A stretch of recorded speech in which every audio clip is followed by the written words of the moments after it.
Hi everyone, my name is JT Pilot, and today we'll be making another 1/4 scale model review, and this will be a double review of the Aeroclassics Airlines Airbus A321NEOs. And yes, I've finally gotten some Frontier A321NEOs. This is one of my most requested aircraft.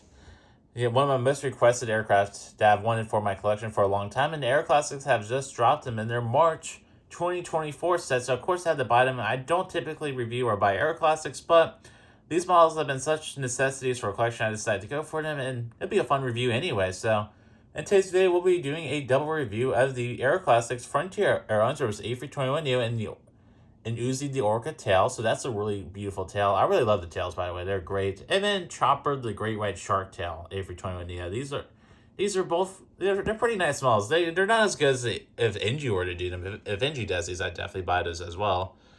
But these are still decent models for the collection, and they'll be a good they'll perfectly fill a gap in my collection. That's what Aeroclassics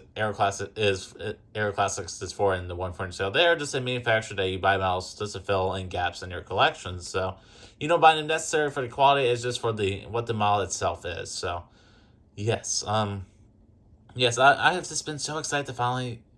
I've been so excited since Aeroclassics announced these and received these models, and I finally just did. So yes, I did buy these from Aeroclassics direct. So in case you're new to these reviews, this is how I do 1/4 model reviews. So I start off with the boxes of these models. Then I'll do an in-depth analysis of each model. I probably just do Chopper the Great White Shark to start off with, and then at the end of this video, I'll be scoring these models with the JT score. So nonetheless, let's get started off with the boxes of these models. All right, let's get started with the boxes for these models. So Aeroclassics does do simple boxes. They're all kind of the same. So we'll just do one of these boxes. So here on the top, we got Baby Bus models. So that's their little sub brand for the A320 series aircraft, and it's a new range from Aeroclassics. It's been new for quite a little bit, but nonetheless, I was stoked to finally have Frontier aircraft, or Frontier A321neo. So I can't really complain. So at the bottom of the box, we got a barcode there with the I number, which is AC411271. You got the Frontier logo right there, and the registration for Chopper the Great White Shark, which is number 607 Foxtrot Romeo. You got flyfrontier.com. On the right side of the box, you got the A321, the prototype there, and then you got the adult collectible model and all the warning labels there.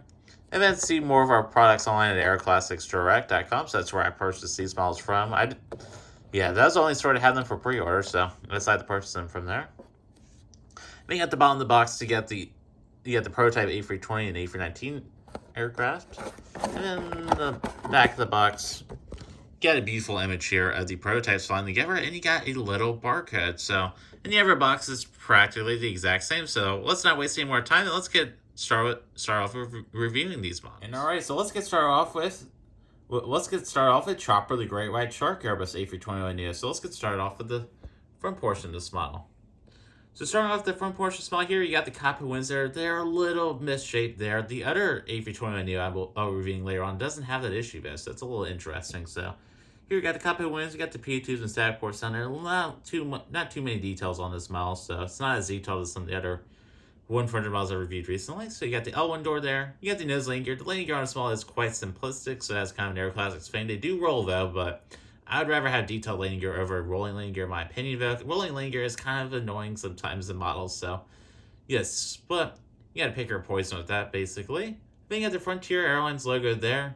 The Frontier livery is a little dark on this model. It does look really great in the outdoor sun, which you'll see later on in this video, but in dimmer light conditions, it's a little too dark, so yeah, it's a little negative about this model in Aeroclassics other Frontier models, but it doesn't really bother me too much, though. I actually kind of prefer it, honestly, but there you go. But I do have to mention that since this is a review. You got the emergency escape doors there, then you got the emergency escape pass on the wings, so the wings are looking great here. And then you got the winglet there with Chopper the Great White Shark there, looking beautiful there. It could have been painted just a little bit better, but that's okay. There's a little QC issues on this model, just minor ones. You got the beacon light there, and yes, there's no air rails on this model, no antennas or anything, so that's another Aeroclassic kind of thing. That's a little disappointing, especially for 2024, but I'm just excited to finally have Frontier A321neo, so can't really complain, but this is a detailed review, so I have to point out the criticisms. Then you got another door right there, another emergency escape door. Then you got the L2 door with the registration, which is number 607 Foxtrot Romeo. You got the United States flag there. And you got the beautiful, Chopper, the great white shark tail, looking flat out amazing there. It's a beautiful tail, one of my favorite Frontier tails, and yes, so that's it for the left side of this model. And the engines are looking great as well. So there you go. Here is the back portion of this model. So here you got the elevators in the horizontal stabilizer. This area is looking perfect. You got the APU exhaust there, and then the backside of the Pratt & Whitney engines. And here we have the bottom portion of the small. Not really too many details down here. So yeah, here you have the bottom of the tail, looking flat amazing. And then you got the gear doors there, so at least you got that. And then you have the anti-collision light. You got the wing landing gear there. And then you got the nose landing gear there, and that's it for the bottom portion of this model. And proceeding on to the front portion of this model. So here the inside of the Pratt & Whitney engines, they're detailed. There's a little paint issues with them, but other than that, they're looking great. But the nose on this angle looks great at least. So yeah, the front portion smells looking good. And alright, so moving on to the right side of this model. So here you have the R1 door. You got the baggage hold there. You have the Pratt & Whitney engines a little tilted down. You got the emergency escape door there.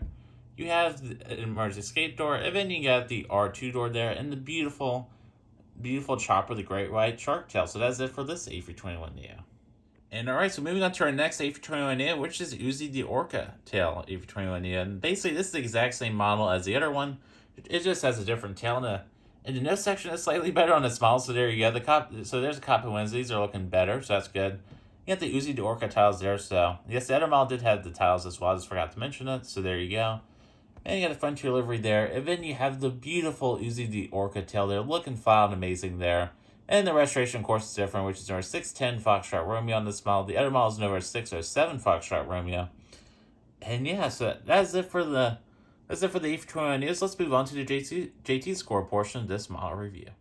Okay, so moving on to the JT score portion of this double model review. So yes, these models didn't score too hot, though. Yeah, it's not about the models in this case. It's more about the novelty of a Frontier A321NEO being released in 1/400. I bought this models knowing the quality wouldn't be as good as NG or Gemini jets, but I really just wanted these represent these beautiful aircraft in my collection. So I do have to make the disclaimer before I go over the JT score portion. I am so grateful to have these models. So the fuselages of these models have scored a 5 out of 5. They're great.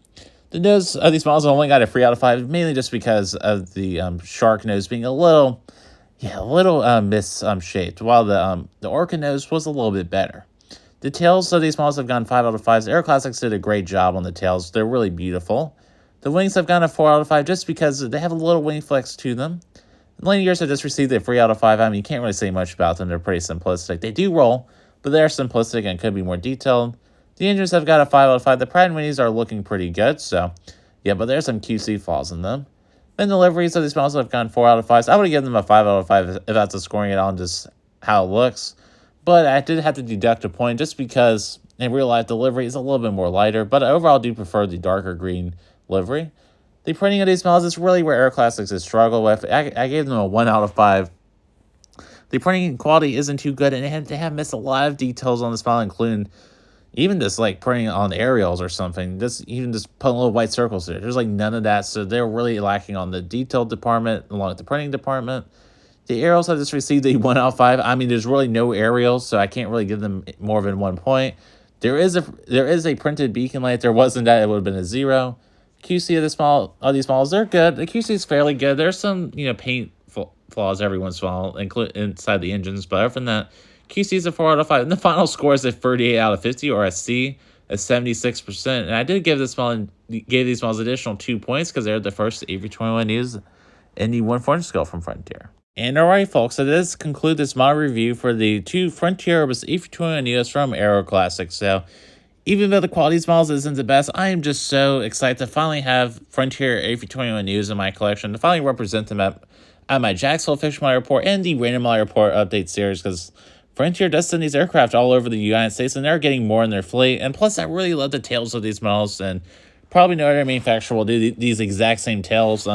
NG will probably do a Frontier A321NEO release in the future. I'd definitely buy that and review that for you guys, and probably will be a different tail though. So Frontier Airlines, all their aircraft do have different tails on them, so it's great to have it's great to have a lot of Frontier aircraft, so you can swap them out of your model airport dates. Let's make your model airport dates even better. So these models are really good for model airports. But other than that, I would just stay away from these models if you're not a fleet builder for Frontier, or if you're not getting these models for your model airports. If you're not getting these models for your model airports, so yeah. So sorry about the little ramble there, and that's it for this small review. I'd like to thank you all so much for watching this video, and have a wonderful day.